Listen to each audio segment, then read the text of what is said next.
할렐루야! 여러분 한 주간에도 평안하셨습니까? 오늘 본문 말씀을 가지고 창세기 58번째 강의 고난 속에 찾아오신 하나님이라는 제목으로 함께 은혜를 나누겠습니다. 함께 제목을 따라 하시겠습니다. 고난 속에 찾아오신 하나님. 감사합니다. 우리는 지난주에 이삭과 리브가 그리고 에서와 야곱이 하나님께 죄를 범하고 또 서로에게 실수를 함으로 인해서 그들이 받은 대가에 대해서 살펴보았습니다. 그 대가는 참 참담했습니다. 먼저 이삭은 어떠한 죄를 범하고 실수를 했습니까? 자녀를 편애한 나머지 영적인 분별력을 상실했습니다. 그래서 하나님의 뜻과 하나님의 선택과 예정 섭리를 거슬러 야곱이 아닌 에서에게 장자권을 부여하고 축복을 하려 했습니다. 즉 하나님의 말씀에 불순종한 것입니다. 불신앙의 길을 걸어간 것입니다. 또 리브가는 어떤 죄를 범하고 실수를 했습니까? 그는 하나님의 뜻이 무엇인지는 정확히 알았습니다. 하나님께서 야곱을 통해서 구속사의 계보를 이어갈 것이라는 것을 분명히 알았습니다. 영적 분별력은 있었습니다. 하지만 이를 이루는 과정이 옳지 못했습니다. 그는 인간이 사용할 수 있는 수단과 방법을 가지지 않고 그 뜻을 이루려고 했습니다.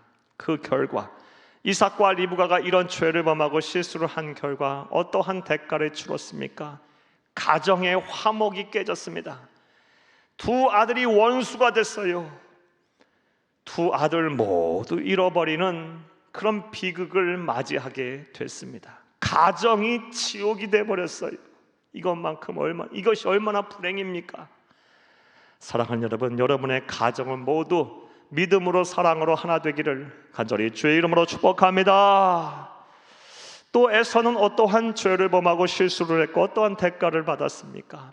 사랑하는 여러분, 에서는 평생을 세속적인 가치관에서 벗어나지를 못했습니다. 하나님을 경외하고 사랑하고 섬기기보다는 세상을 더 사랑했습니다. 그리고 그 고집을 버리지 못했어요. 끝까지 버리지 못했어요. 그래서 장자임에도 불구하고 장자의 권을 부여받지 못하고 축복을 받지 못했어요. 끝까지 하나님께 돌아오지 아니하고 타락의 길을 걸어갔어요.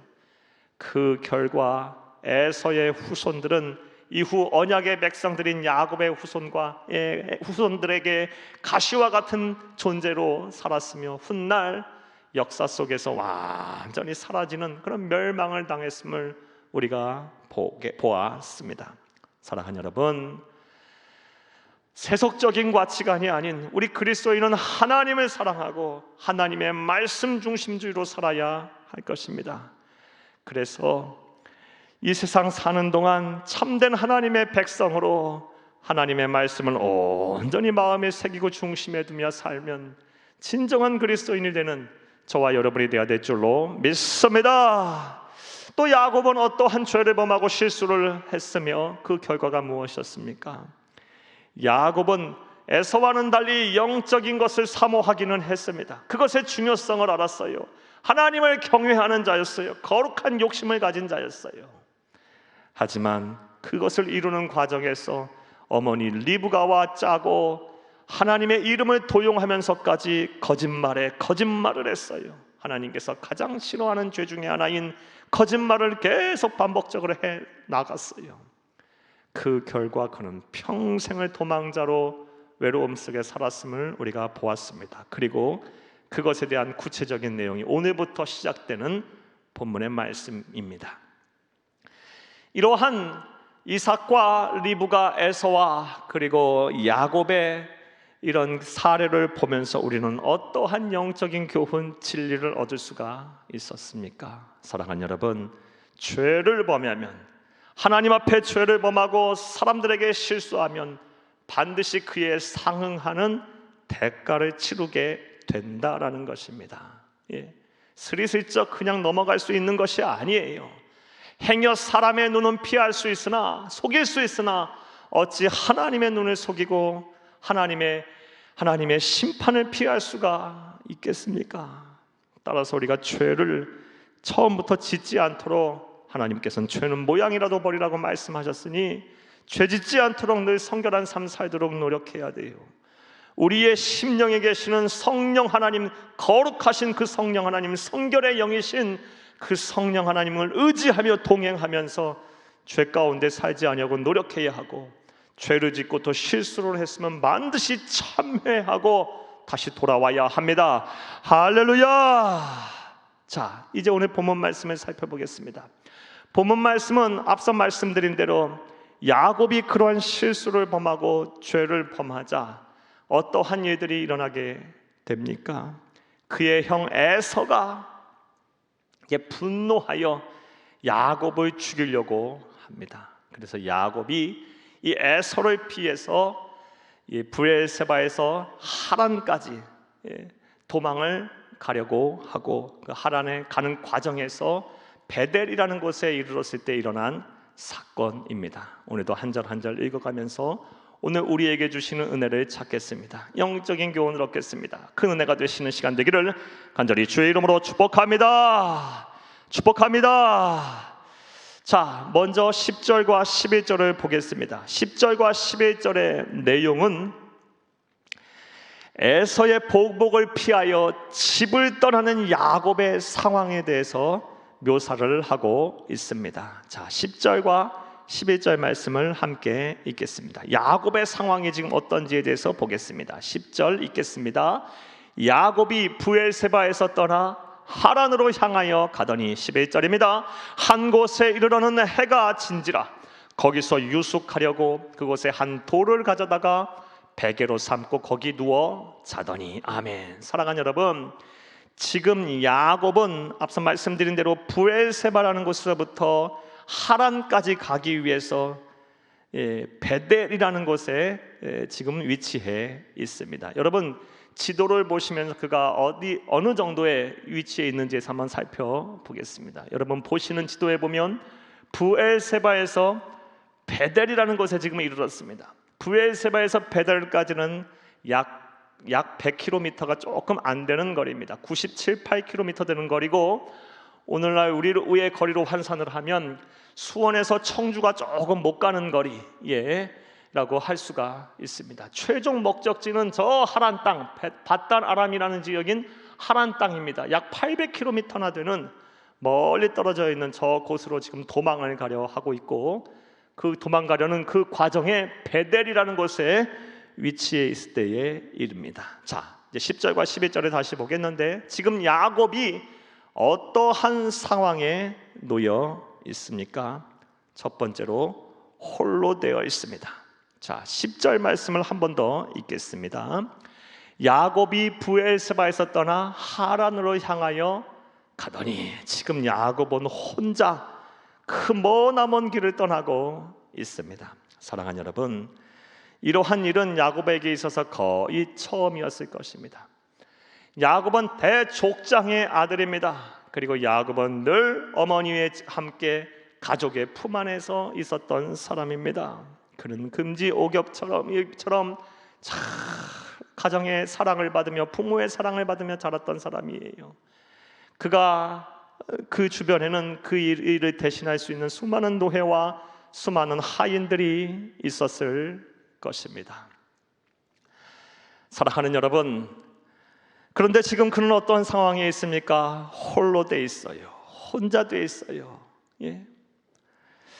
얼마나 외롭고 얼마나 두려웠겠습니까? 사랑하는 여러분, 그는 이전에 느끼지 못했던 외로움과 두려움 속에 있었을 거예요.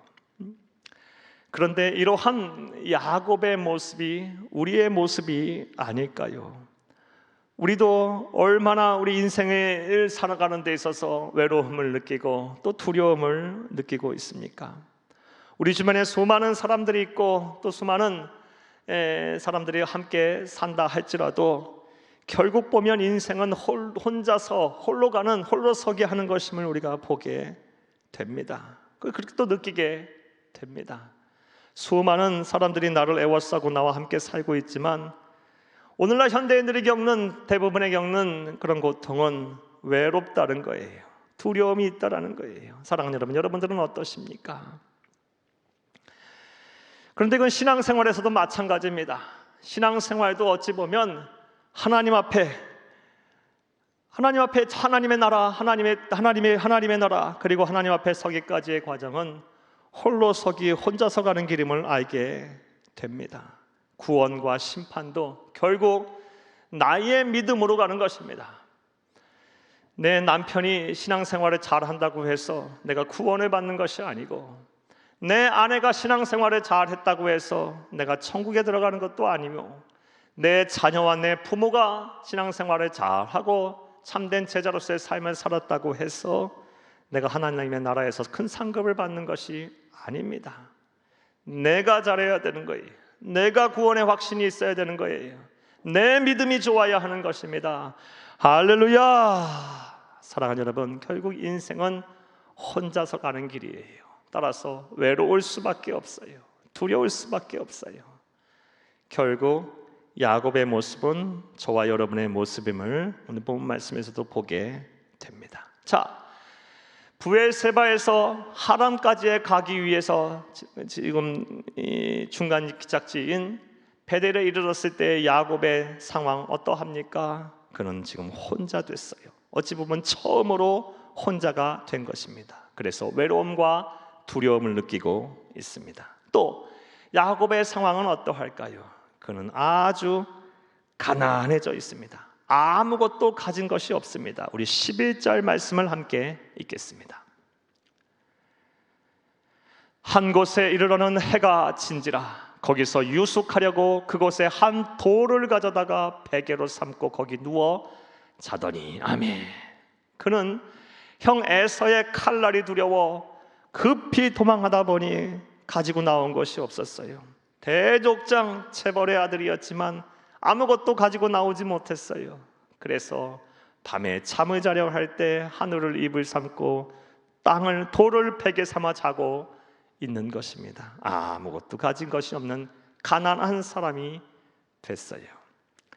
사랑하는 여러분, 그런데 참으로 다행스러운 것은 야곱이 비록 가진 것은 없지만 참 다행스러운 점이 있어요. 그것은 그의 영혼 또한 가난했다라는 것입니다. 다시 말해서 심령 또한 가난했다라는 것입니다. 그것이 얼마나 야곱에게 있어 다행인지 모릅니다. 사랑하는 여러분, 영혼이 가난하다라는 것, 심령이 가난하다는 것이 그렇다면 뭘까요? 우리는 주일날 팔복의 말씀을 통해서 우리가 배웠어요. 팔복의 말씀인 마태복음 5장 3절 말씀에 보면 심령이 가난한 그들은 복이 있나니 천국이 그들의 것이다 라고 우리 주님께서 말씀하셨는데, 심령이 가난하다, 영혼이 가난하다는 뜻이 무엇입니까? 주님을 사모하는 마음이에요. 예수님 없으면 나는 살 수가 없습니다. 하나님이 나를 도와주시지 않으면 나는 어디에 가서 내가 도움을 얻고 어디에서 내가 위로를 받으며 어디에서 내가 참된 평안을 얻겠나이까? 오직 예수, 오직 하나님만을 사모하고 갈급해하는 심령입니다. 지금 야곱은 비록 아무것도 가진 것이 없어서 돌을 베개 삼고 자고 있지만 그의 심령은 다행스럽게 가난해서 지금 하나님을 아주 갈급해하고 있습니다. 이것을 어떻게 알 수 있느냐? 야곱이 지금 도망가려고 하는 그 목적지가 하란 땅임을 통해서 알 수가 있습니다. 사랑하는 여러분, 하란이라는 곳은 어떤 곳입니까? 그곳은 하나님을 경외하는 백성들이 있는 곳이에요. 그 먼 곳까지 어찌 생각해보면 야곱은 도망갈 필요가 없어요. 주변에 도망갈 곳이 참 많아요. 그의 이복형인 이스마엘에게도 도망갈 수 있고, 또 아브라함의 사촌이었던 롯의 후손들인 모압과 암몬 족속에게도 도망갈 수 있었어요. 그를 숨겨줄 곳은 참 많아요. 그런데 그는 그곳에 가지 아니하고 아주 멀리 떨어져 있는 800km나 떨어져 있는 하란까지 피신을 하려고 합니다. 그곳에 도망가려고 해요. 그 이유는 그곳에 하나님을 경외하는 백성들이 있고 그곳에 있는 하나님을 경외하는 백성 중에 있는 딸과 결혼하기 위해서 그곳에 도망가고 있는 것이에요. 그러니 그의 심령이 얼마나 하나님을 사모하고 하나님을 향한 그 절박함과 간절함이 있었겠어요? 하나님, 나는 아무것도 가진 것이 없어요. 그러니 지금 하나님 나를 도와주셔야만 되겠어요. 하나님이 나와 함께 하셔야만 되겠어요. 주님께서 나를 도와주시지 않으면 나는 살 수가 없어요 라는 기도를 하다가 아마도 잠이 들었을 것입니다. 사랑하는 여러분, 비록 여러분들이 가진 것이 없다 할지라도 사랑하는 여러분, 여러분의 영혼이 가난해지셔서 심령이 가난해지시면 반드시 하나님께서 여러분과 함께 하실 것이고, 야곱에게 함께 하셨던 그 하나님이 여러분과 함께 하시고 여러분을 만나 주실 것입니다. 할렐루야! 비록 그는 가진 것이 없었으나 영적으로 심령이 가난하다 보니 12절 말씀 이후의 말씀에 보면 하나님께서 그를 찾아오셔서 만나 주셨습니다. 사랑하는 여러분, 12절부터 15절까지의 말씀은 이렇게 심령이 가난해서 갓난해진 야곱을 찾아오신 하나님에 대한 이야기입니다. 하나님께서 하나님의 백성을 찾아오시는 방법은 성경 말씀을 보면 참 다양합니다. 어떤 사람에게는 하나님이 찾아오실 때 사람들을 통해서 하나님이 찾아오시기도 하시고, 어떠한 상황과 사건, 환경을 통해서 찾아오시기도 하시고, 또 예배를 드릴 때 찾아오시기도 하시고, 말씀을 드릴 때 찾아오시기도 하시고, 기도할 때 만나주시기도 하십니다. 말씀을 읽고 묵상할 때 또 찾아오시기도 하십니다. 그런데 야곱 같은 경우는 하나님께서 어떻게 찾아오셨습니까? 꿈이라는 것을 통해서 찾아오셨어요. 꿈속에서 찾아오셔서 하나님은 야곱을 만나 주셨고 야곱에게 하나님의 음성을 들려주셨습니다. 자, 그렇다면 꿈의 내용부터 한번 생각을 해보겠습니다. 12절 말씀이 바로 하나님이 꿈속에서 야곱을 만나신 장면이고 꿈의 내용입니다. 12절을 함께 읽겠습니다. 꿈에 본즉 사닥다리가 땅 위에 서 있는데 그 꼭대기가 하늘에 닿았고, 또 본즉 하나님의 사자들이 그 위에서 오르락 내리락 하고.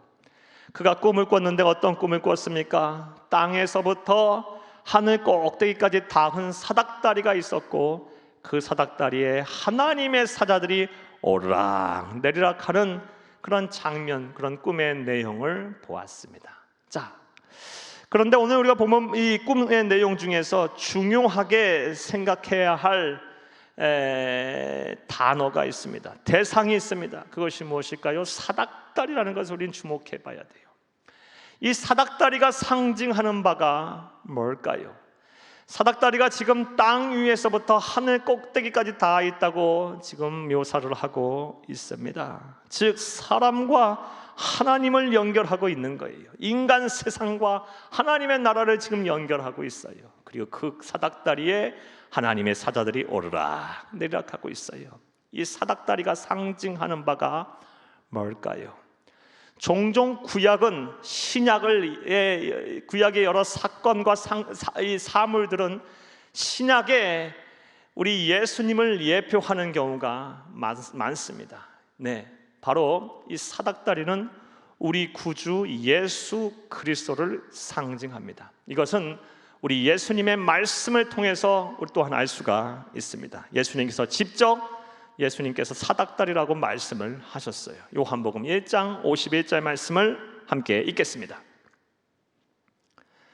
요한복음 1장 51절 말씀입니다.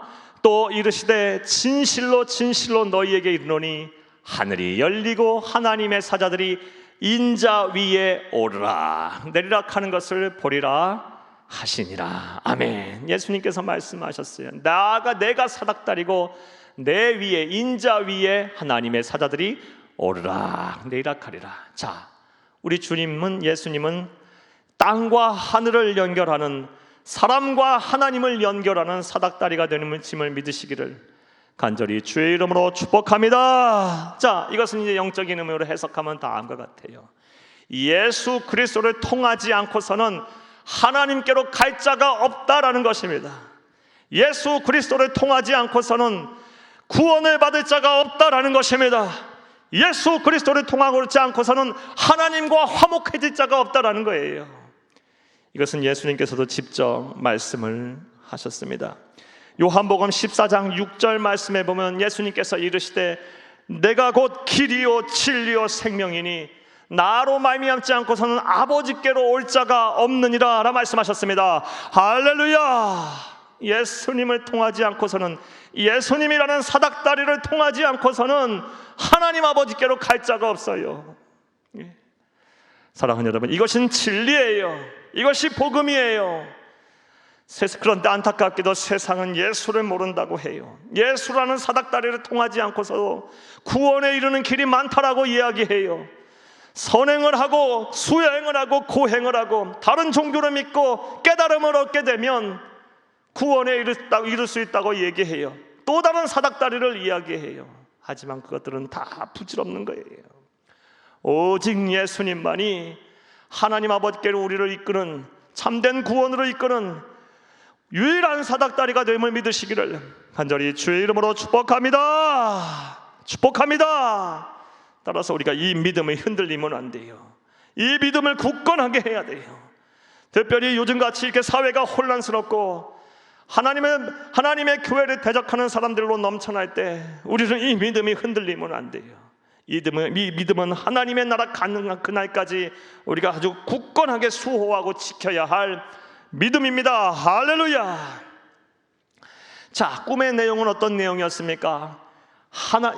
이 인간 세상과 연결되어 있는 땅인과 저 하나님이 계시는 하나님의 나라와 연결되어 있는 이 사닥다리 위에 하나님의 사자들이 오르락 내리락 하는 모습을 보았습니다. 자, 그런 가운데 하나님의 음성이 들려옵니다. 하나님께서는 야곱에게 어떠한 음성을 들려주셨을까요? 먼저 내용부터 설명을 드리고 하나님의 말씀을 보겠습니다. 하나님께서는 두 가지 종류의 음성을 들려주셨습니다. 먼저 13절과 14절 말씀에 그의 할아버지인 야곱의 할아버지인 아브라함과 그의 아버지인 이삭과 언약을 세우셨던 그 언약의 계승자가 야곱이라는 것을 말씀해 주셨고, 야곱을 통해서 그 축복을 이어가겠다라는 음성을 주셨어요. 그게 바로 13절과 14절의 내용이고, 15절 말씀은 또 아브라함과 이삭이 아닌 야곱과 새로운 언약을 맺으십니다. 그 언약의 말씀, 그 음성이 바로 15절 내용이에요. 두 가지 말씀을 하셨어요. 먼저 13절과 14절 말씀을 함께 읽겠습니다. 또 본즉 여호와께서 그 위에 서서 이르시되 나는 여호와니 너희의 조부 아브라함의 하나님이요 이삭의 하나님이라. 네가 누워있는 땅을 내가 너와 네 자손에게 주리니. 14절 말씀도 읽겠습니다.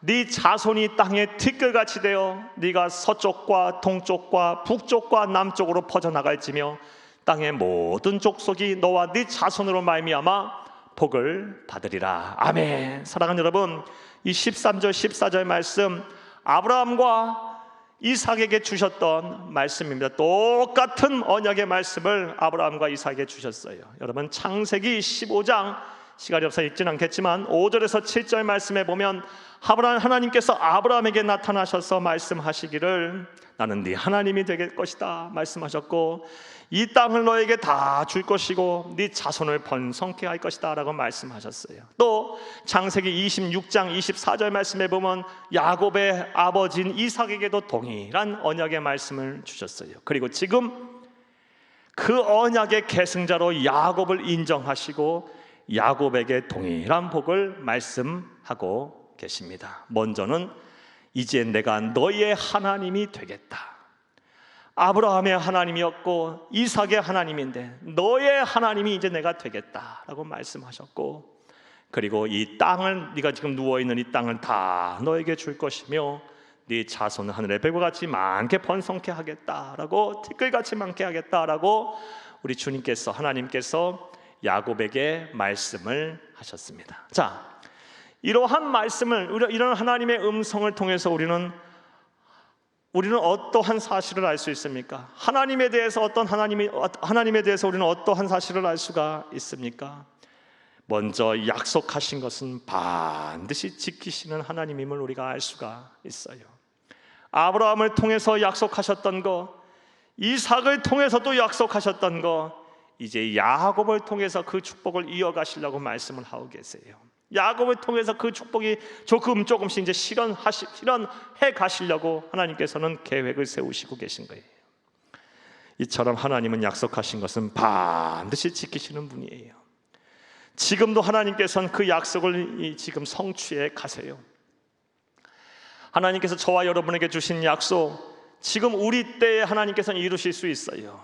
하지만 우리 때에 이루시지 않고 우리에게 주신 그 약속, 내 자녀와 후손 때에도 하나님께서 이루실지도 몰라요. 그러므로 지금 당장 우리의 약속, 하나님께서 주신 그런 언약의 말씀들이 당장 실현되지 않고 성취되지 않았다 해서 낙심할 이유가 하나도 없습니다.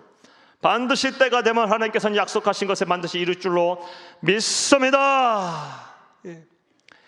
자, 또 우리는 이렇게 아브라함을 통해서, 이삭을 통해서 말씀하신 언약을 야곱을 통해서 이어가신 하나님을 통해서 우리는 어떠한 사실을 알 수가 있습니까? 어떠한 하나님이 어떤 분인가를 알 수가 있습니까? 하나님은 일방적으로 우리를 사랑하시는 분이다라는 사실을 알 수가 있습니다. 사랑하는 여러분, 야곱은 지금 어떠한 잘못을 하고 어떠한 상황 속에서 지금 이러한 언약의 말씀, 이러한 축복의 말씀을 받은 것입니까? 인간적인 눈, 세상적인 기준으로 볼 때 그는 죄인입니다. 도망자예요. 아주 죄질이 나빠요. 보복이들과 지금 피신해 가고 있는 거예요. 허물이 많은 사람이에요. 간사하고 교활한 사람이에요. 그런데 하나님께서는 그런 허물을 다 덮으시고 일방적으로 나는 너의 하나님이 되겠다. 아브라함과 이삭의 하나님이었던, 이삭의 너의 할아버지와 너의 아버지의 하나님이었던 내가 이제 너의 하나님이 되겠다 라고 말씀하시고 일방적으로 그렇게 선언하시고, 아브라함과 이삭에게 약속하셨던 땅을 너에게 줄 것이며 아브라함과 이삭에게 약속하셨던 자손의 번성하게 함을 너를 통해서도 이루어 가겠다라고 말씀하고 계세요. 허물 많고 이렇게 보잘것없는 참 죄 많은 인간이라 할지라도 하나님을 사모하고 하나님의 은혜를 구하며 그 심령이 가난해서 하나님의 은혜를 갈급해하고 주를 만나기를 사모하니까 하나님께서 이렇게 일방적으로 그를 사랑하고 있음을 우리는 보게 됩니다. 자, 그런데 아브라함의 하나님, 이삭의 하나님, 야곱의 하나님은 바로 우리의 하나님이 되십니다. 하나님은 지금도 우리를 그렇게 일방적으로 사랑하고 계세요. 가만히 생각해 보면 우리에게 무슨 선한 것이 있습니까? 우리의 성정이, 우리의 성품이 뭐 아름답습니까? 성숙합니까?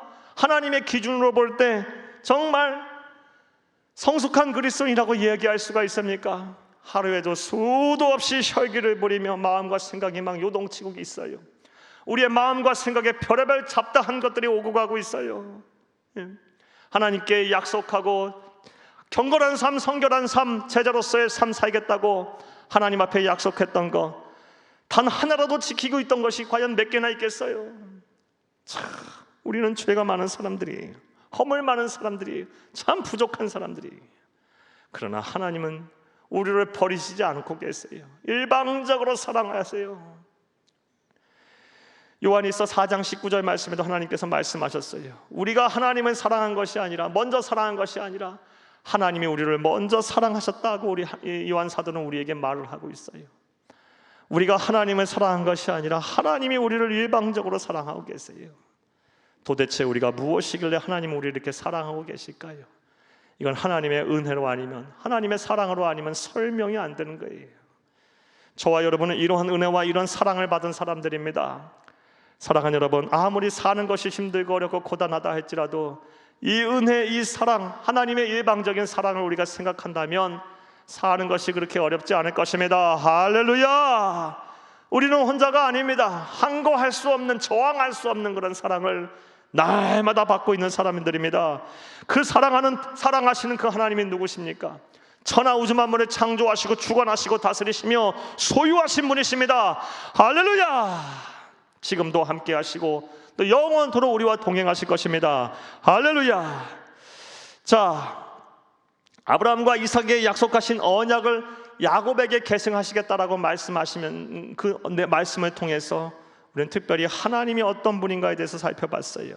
하나님은 약속하신 것을 반드시 지키시는 분이시며, 비록 죄가 많고 허물이 많은 그런 보잘것없고 부족한 사람이라 할지라도 하나님의 백성이라면, 하나님을 찾고자 갈급해하며 사모하고 그 심령이 가난해지면 언제든지 사랑하시며 그 허물 또한 덮으시면서 언약의 말씀을 이어가고 복을 빌어주시는, 복을 주시는 분이심을 믿으시기를 간절히 주의 이름으로 축복합니다. 자, 13절과 14절은 조상에게 약속하신 그 언약을 너를 통해서 계승하겠다라는 그런 음성을 들려주셨고, 자, 15절 말씀에는 아브라함도 받지 못했던, 이삭도 받지 못했던 그 언약의 말씀을 야곱과 더불어서 새롭게 하십니다. 새 언약의 음성을, 말씀을 들려주십니다. 우리 15절 말씀을 함께 읽겠습니다. 내가 너와 함께 있어 네가 어디로 가든지 너를 지키며 너를 이끌어 이 땅으로 돌아오게 할지라. 내가 네게 허락한 것을 다 이루기까지 너를 떠나지 아니하리라 하신지라. 아멘. 15절 말씀은 야곱과 새롭게 맺은 하나님의 언약입니다. 이 15절 말씀에 하나님께서 야곱과 새롭게 맺으신 이 새로운 언약은 내용상으로 볼 때 크게 네 가지입니다. 여러분, 성경 이 15절 말씀에 꼭 줄을 치시면서 함께 여러분 이 언약을 내 언약이 되기를 사모하면서 여러분 함께 읽겠습니다. 먼저 첫 번째, 야곱과 맺은 새 언약이 무엇입니까? 내가 너와 함께 있겠다라는 거예요. 내가 너와 함께 있어야 줄을 치고 1번 꼭 쓰시기 바래요. 내가 너와 함께 있겠다. 임마누엘의 언약이에요. 임마누엘. 내가 너와 함께 있겠다. 사랑하는 여러분, 하나님이 우리와 함께 계신다면 무엇이 또 걱정이에요? 무엇이 염려예요? 무엇이 두렵습니까? 하나님이 나와 함께 있겠다. 너와 함께 있겠다. 이게 첫 번째 언약이에요. 자, 두 번째 언약 줄치면서도 함께 있겠어요. 네가 어디로 가든지 너를 지키며 너를 지키겠다는 거예요. 네가 어디로 가든지 너를 지키며, 줄치고 2번 하세요. 네가 어디를 가든지 누굴 만나든지 어떠한 일을 하든지 내가 너를 지키고 보호하겠다. 사랑하는 여러분, 지금도 이 언약을 하나님께서는 그의 사랑하는 택함 받은 백성 우리를 통해서 하나님 이어가고 계세요. 우리가 어디를 가든지 우리가 주 안에 있으면 반드시 우리를 지키고 보호하실 것입니다. 할렐루야. 자, 세 번째 하나님께서 맺은 언약, 야곱과 맺은 언약이 무엇입니까? 너를 이끌어 이 땅으로 돌아오게 할지라. 줄치고 3번입니다. 너를 이끌어 이 땅으로 돌아오게 하리라 할지라. 결국 뭐예요? 회복시키겠다는 거예요. 오늘도 우리에게 이 회복의 은혜가 필요해요. 우리의 믿음이 회복이 되어야 할 것이고, 우리의 가정이 회복이 되어야 할 것이고, 우리의 직장과 사업장이 주 안에서 회복이 되어야 할 것이고, 우리의 자녀들과 후손들이 주 안에서 회복이 되어야 될 것이고, 우리의 건강이 회복이 되어야 될 것이고, 우리는 회복의 은혜가 필요해요. 네. 우리는 너무 많은 것이 지금 망가졌어요. 너무 많은 부분들이 많이 무너져 있어요. 이 나라 이 민족 또 마찬가지, 한국교회도 마찬가지. 우리에게 지금 이 회복의 은혜가 필요해요. 하나님께서 저와 여러분, 이 나라의 민족과 한국교회 우리 사회에, 특별히 여러분의 가정과 직장 사업장에, 여러분의 자녀들과 후손들에게 이 회복의 은혜가 넘쳐나기를 간절히 주의 이름으로 축복합니다. 이 땅으로 돌아오게 할지라. 회복의 은혜를 약속하셨어요. 세 번째 언약이에요. 자, 네 번째 언약이 뭘까요?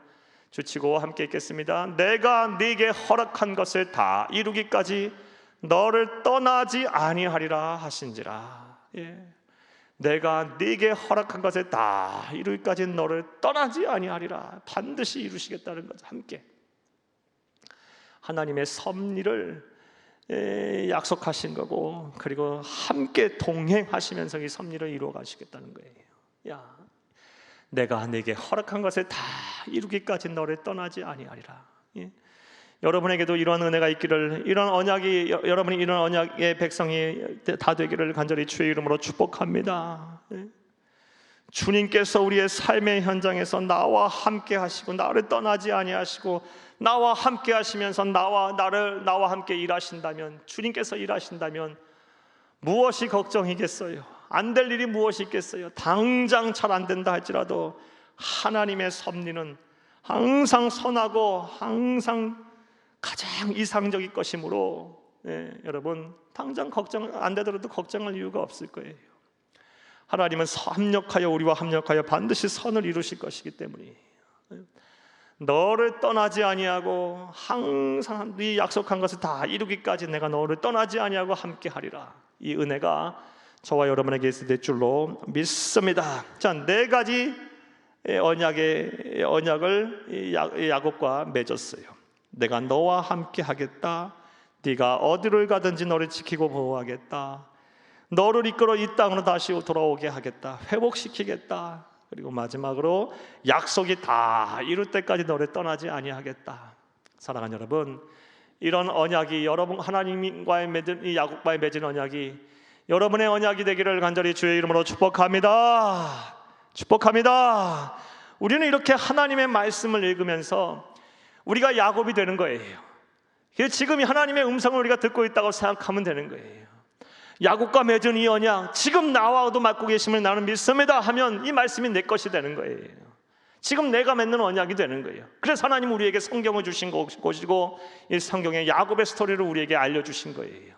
이렇게 말씀을 우리에게 들려주실 때 하나님, 제가 야곱입니다. 저에게 주시는 언약입니다. 제가 맺어야 될 언약입니다라고 하나님 앞에 간절히 사모하고 믿음으로 나아가면 하나님께서 이 야곱에게 주신 언약이 여러분의 언약이 되게 하실 것입니다. 할렐루야. 자, 우리가 지금 12절부터 15절까지 말씀해 보았는데 하나님은 꿈이라는 것을 통해서 야곱을 만나 주셨고 그 꿈 속에서 나타나셔서 두 가지 종류의 음성을 들려주셨어요. 먼저는 아브라함과 그리고 이 할아버지 아브라함과 아버지 이삭과 맺은 그 언약의 계승자로 너를 선택했고 그런 너를 통해서 그 언약을 이어가겠다라는 말씀을 주셨어요. 그리고 또 다른 야곱과 맺은 새로운 언약에 대해서 말씀을 하셨어요. 자, 12절과 15절 말씀. 그런데 우리가 이런 생각을 해볼 수가 있어요. 만약 야곱에게 고난이라는 것이 찾아오지 않았다면, 그가 도망자로서 홀로 되고 그리고 극심한 가난과 외로움 속에 혼자 놓여져 있지 않았다게 된다면 이런 하나님을 만날 수가 있었을까요? 이런 언약의 백성이 될 수가 있었을까요? 쉽지 않았을 거예요. 어찌 보면 그에게는 고난이라는 것이 그가 고난 속에 내던져져 있었기에 이런 하나님을 만날 수 있었고 하나님의 음성을 들을 수가 있었던 것입니다. 자, 이런 관점에서 볼 때 고난은 야곱에게 있어서 큰 유익이었던 거예요. 그리고 오늘 우리에게도 동일하게 적용이 돼요. 그리스도인에게 고난은 큰 유익이 될 수 있습니다. 우리가 고난 속에서 하나님을 만나면 되는 거예요. 아니, 고난 속에서 하나님은 더 쉽게 만날 수 있어요. 왜냐? 고난 속에 있는 하나님의 백성을 하나님은 모른 채 하지 아니하시고 반드시 우리가 하나님께 간절히 부르짖고 하나님의 도움을 구하면 하나님께서 먼저 찾아오시기 때문입니다. 할렐루야. 이건 너무나 당연한 사실이에요. 하나님 우리의 모든 삶을 책임지실 우리의 생명의 주인, 삶의 주인이고 우리의 책임질 아버지 되시기 때문이에요. 우리는 나보다 나를 더 사랑하시는 분이시기 때문이에요. 따라서 고난 속에 있는 그의 자녀들이 고난 속에 있다면 하나님 절대로 모른 채 하지 않으세요. 사랑하는 여러분, 고난은 오히려 우리에게 유익이 될 수 있어요. 고난 속에서 우리는 하나님을 더 쉽게 만날 수 있어요. 더 하나님을 깊이 만날 수 있어요. 더 하나님과의 깊은 교제와 깊은 은혜 속에 하나님이 주시는 은혜 속에 들어갈 수 있어요. 이와 관련해 죄송하지만 제 얘기를 좀 해볼게요. 사랑하는 여러분, 어찌 보면 지금 2020년 그리고 지금 이 시점은 우리 교회의 담임 목사인 저에게서는 참 고난의 시간을 보내고 있다고 생각해요. 예배를 지금 함께 모여서 예배를 드리지 못한 지가 벌써 이번 주까지 하면 이제 5주 차가 돼요. 한 주 한 주가 정말 저에게 있어서는 참 고난이에요. 하나님의 백성들이 하나님의 말씀에 따라 함께 모여서 이 예배를 드려야 이게 참된 예배고 하나님께서 기뻐 받으시는 예배인데, 우리는 어쩔 수 없이 서로 흩어져서 어쩔 수 없이 최선이 아닌 차선의 선택을 해서 하나님께 예배를 드리고 있어요. 이러한 하루하루의 삶, 예배 시간에 이런 예배들이 드려질 때마다 얼마나 고통스러운지 몰라요. 얼마나 마음이 아프고 정말 하루하루가 힘들어요. 자, 그래서 하나님, 저 지금 많이 힘듭니다. 많이 고통스럽습니다. 정말 힘이 들어요 하고 하나님 앞에 기도하니 이전에 만나지 못했던 하나님을 요즘 만나고 있어요. 고난 속에서 더 하나님을 깊이 만나고 있는 것 같아요. 그 어느 때보다 더 하나님을 찾고 하나님 앞에 기도하고 하나님 앞에 물었더니 하나님은 그때마다 찾아오셔서 저를 위로하시고 저에게 용기를 주시고 소망을 주세요. 지금은 당장은 어렵다 할지라도 하나님께서는 한국교회와 우리 교회를 통해서 분명한 목적과 계획을 가지고 있음을 하나님께서는 저에게 알려주시고 계세요. 깨닫게 하세요. 그래서 소망을 갖고 있어요. 반드시 어려운 때가 지나게 되면 우리 교회, 또 한국교회가 더 새로워질 거예요. 그리고 다시금 교회가 이 나라 이 민족과 또 전 세계 열방을 향해서 교회가 다시 소망이 될 거예요. 더 큰 위대한 일들을 이루실 거예요. 사랑하는 여러분, 고난 속에서 우리는 하나님을 만나야 합니다.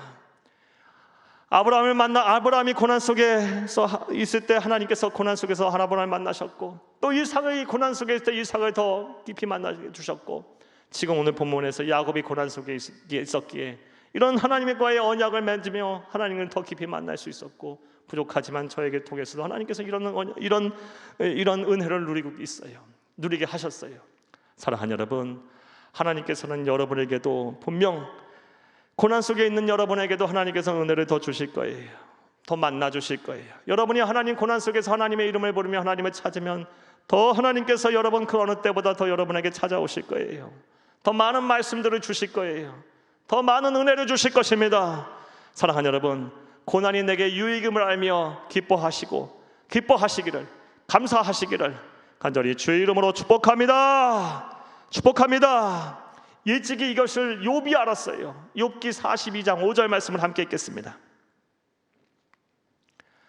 욥기 42장 5절 말씀입니다.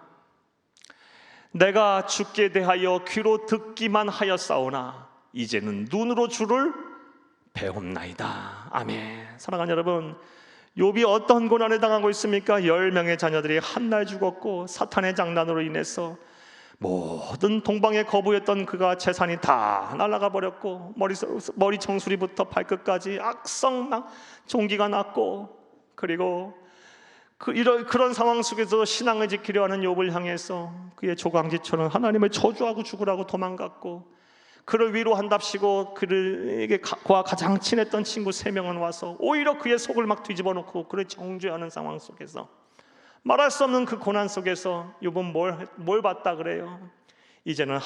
전에는 하나님을 귀로만 들었는데 이젠 눈으로 보게 됐다 그래요. 고난을 통해서 욥은 하나님을 본 거예요. 사랑하는 여러분, 저와 여러분에게도 이런 은혜가 있어야 할 줄로 믿습니다. 지금 고난 중에 계십니까? 하나님을 볼 때입니다. 할렐루야.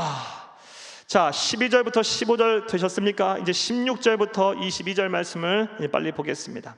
16절에서 22절 말씀은 이렇게 꿈이라는 것을 통해서 하나님을 만나고 또 하나님의 음성을 들은 야곱이 이제 꿈에서 깨어서 그 은혜에 감사해서 한 행동들입니다.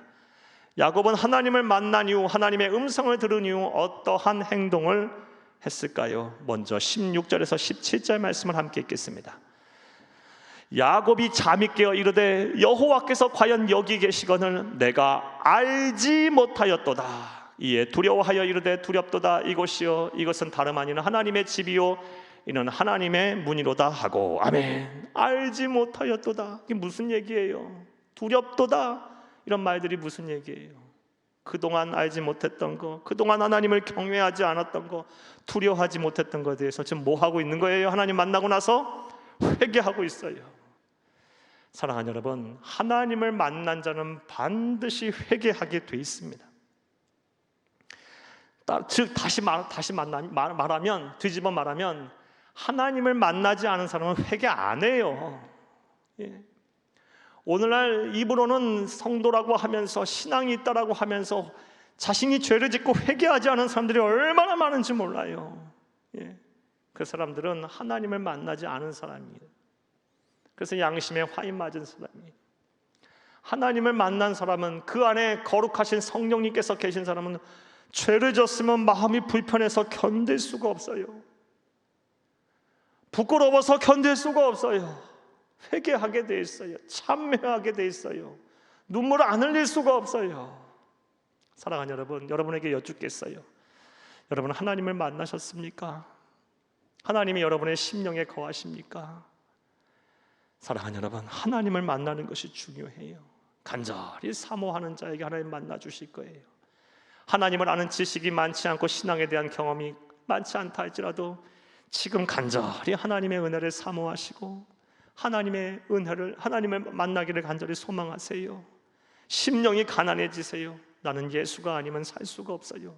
주님만이 나의 소망이고 주님만이 나의 구원이시며 주님만이 나의 방패가 되시고 주님만이 나의 보호자가 되시며 주님만이 나의 구원이 되십니다라고 하나님을 막 간절히 사모해 보세요. 그러면 하나님께서 여러분을 만나 주실 거예요. 지금도 말씀을 통해서 누군가는 하나님을 만나고 계시고 계실 거예요. 사랑하는 여러분, 뭘 제일 먼저 했어요? 회개를 했어요. 하나님을 만났더니 회개가 쏟아졌어요. 그동안 내가 하나님을 알지 못했구나. 그동안 하나님을 알지 못했구나. 그동안 내가 교만해서 하나님을 두려워하지 않았구나. 그동안 내가 두려워하지 않았구나. 하나님의 존재를 두려워하지 않았구나. 그동안 너무 막 살았구나. 내 고집대로만 살았구나. 내 생각대로만 살았구나. 내가 하고 싶은 대로만 살았구나. 깨달았어요. 회개했어요. 자, 하나님을 만난 후 또 야곱은 어떤 행동을 했을까요? 18절에서 19절 읽겠습니다. 야곱이 아침에 일찍이 일어나 베개로 삼았던 돌을 가져다가 기둥으로 세우고 그 위에 기름을 붓고 그곳 이름을 베델이라 하였더라. 이 성의 옛 이름은 루스더라. 뭐 했습니까? 18절 19절 구약 성경의 제사는 곧 신약 성경의 예배입니다. 하나님을 만난 사람은 예배를 드리게 돼 있어요. 만약에 예배를 못 드리면 너무너무 속상해서 견딜 수가 없어요. 하나님을 만난 사람은 반드시 예배를 드리게 돼 있어요. 예배를 사모하게 돼 있어요. 예배 없으면 살 수가 없어요. 마음이 너무 힘들고 어려워서.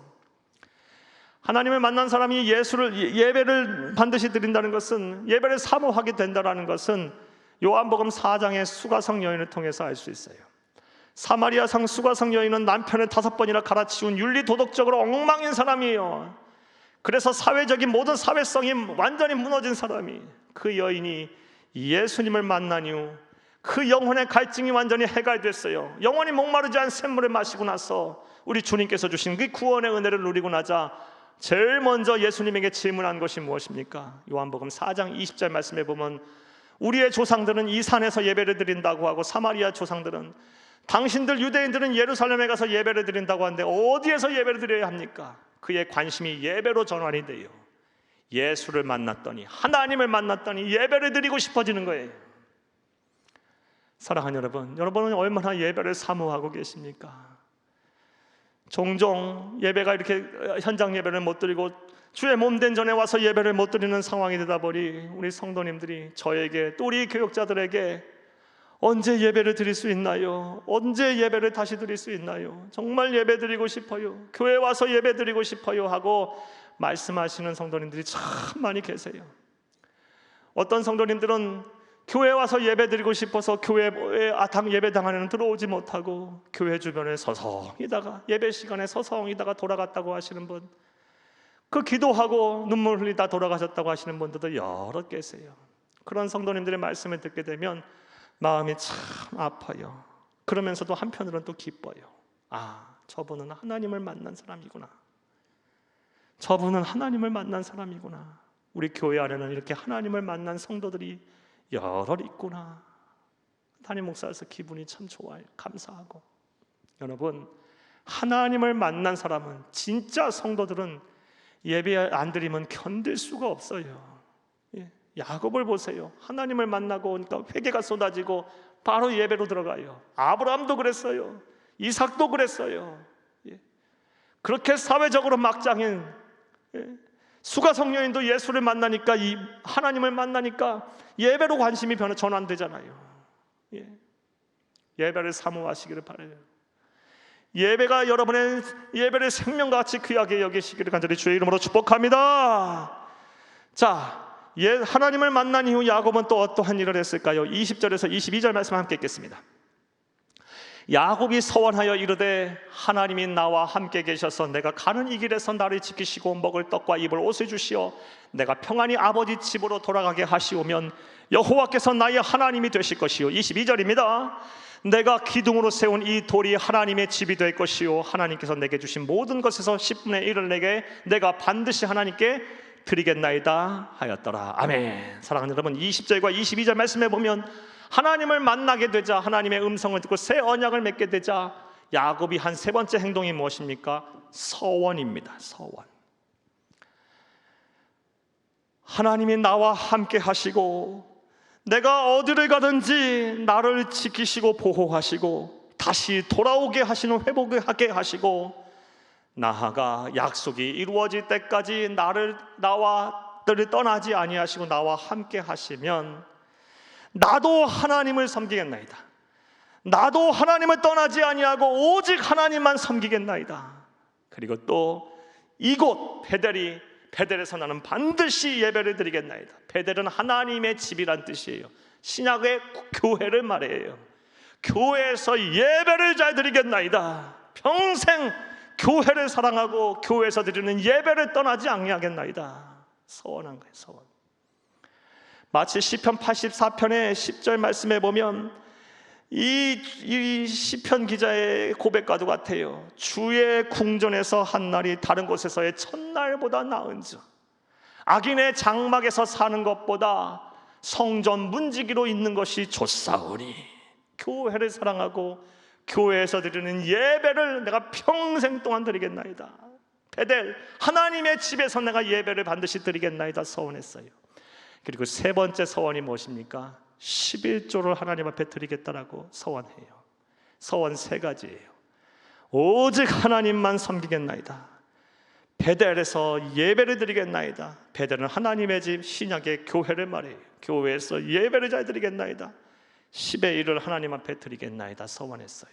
사랑하는 여러분, 이러한 하나님을 만난 후에 야곱의 서원과 헌신은 오늘날 우리 성도들에게 있어서의 신앙의 모범이 되고 기준이 됩니다. 어찌 보면 이 세 가지 야곱이 한 서원은 우리가 반드시 서원하고 지켜야 할 신앙의 표준이라고도 이야기할 수 있어요. 여러분, 이 세 가지는 반드시 지켜야 성도인 거예요. 어떤 상황 속에서도 하나님을 떠나지 아니하겠나이다. 교회를 중심으로 이 예배를 잘 드리겠나이다. 10의 1을 하나님 앞에 드리겠나이다. 사랑하는 여러분, 10의 1에 대한 얘기는 좀 구체적으로 조금만 더 말씀을 한번 드려볼게요. 이 두 가지는 다 이해가 되셨을 테니까. 10의 1을 왜 11조를 하나님 앞에 드려야 합니까? 드리는 이유가 무엇입니까? 참 하나님은 여러 가지 말씀을 하셨는데 간단하게 몇 가지 중요한 것만 이야기해 드릴게요. 첫 번째, 우리가 10의 1을 하나님 앞에 반드시 드려야 되는 이유는 10의 1, 10분의 1은 내 소득의 10분의 1은 반드시 드려야 하는 이유, 그것이 뭐다? 하나님의 것이기 때문에 그래요. 10의 1은 내 거다라고 하나님 말씀하셨어요. 소득의 10분의 1은 내 거다. 레위기서 27장 30절 말씀을 먼저 보겠습니다. 레위기서 27장 30절 말씀입니다. 땅과 거기에 충만한 것과 세계와 그 가운데 사는 자들은 다 여호와의 것이다. 이 시편 24편 1절 말고 레위기서 27장 30절 말씀을 먼저 읽겠습니다.